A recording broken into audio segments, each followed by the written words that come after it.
यापुढे कांदा निर्यात बंदी होणार नाही, उसाला जास्त दर मिळावा म्हणून हमीभाव दिला जाईल, अजित पवारांची शेतकऱ्यांना माहिती.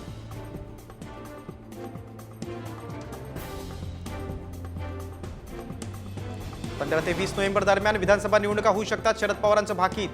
कार्यकर्त्यांना तयारीला लागण्याची सूचना.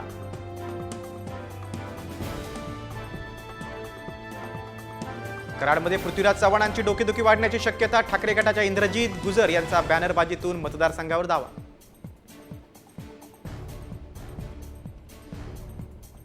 रोहित पवारांचे लागले भावी मुख्यमंत्री म्हणून बॅनर. वाढदिवसाला शुभेच्छा देताना अहमदनगरमध्ये कार्यकर्त्यांची बॅनरबाजी.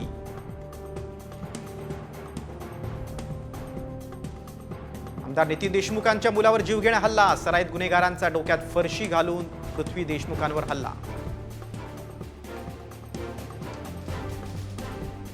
सिल्लोडमध्ये अब्दुल सत्तारांच्या मुलाला धक्काबुक्की. अब्दुल समीर यांच्या सुरक्षा रक्षकानं ग्रामस्थाला मारहाण केल्याच्या आरोपानंतर धक्काबुक्की.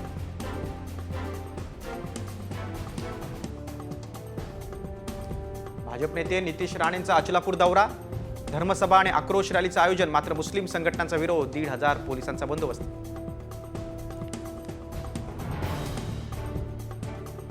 मेट्रोचं 6 वेळा उद्घाटन करणारे मोदी हे पहिलेच पंतप्रधान. पुण्यातील मेट्रोच्या लोकार्पण सोहळ्यावरून संजय राऊतांची टीका.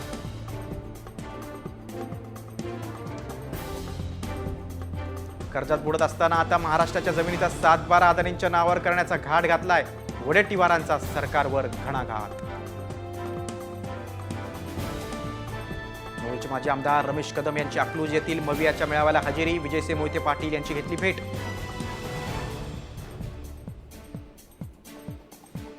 अजित पवारांचे कट्टर समर्थक आणि मोहोळचे माजी आमदार राजन पाटील विजयसिंह मोहिते पाटील यांच्या भेटीला. मोठी राजकीय उलथापालथ होण्याची शक्यता.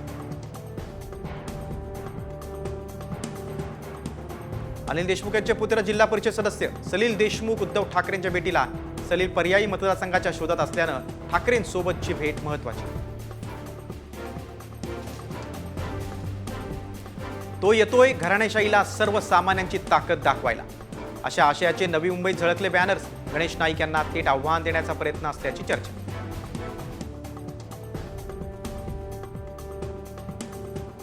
बीडच्या माजलगाव विधानसभा मतदारसंघातून निवडणूक लढवणार भाजप नेते मोहन जगताप यांचे बंडखोरीचे संकेत. पक्ष झेंडा कोणता याची 5 तारखेला घोषणा. उद्धव ठाकरे पुन्हा मुख्यमंत्री व्हावे त्यासाठी सांगलीत ठाकरे गटाकडून महायज्ञ सोहळा. शिवसेना तालुका प्रमुख कवठे मंका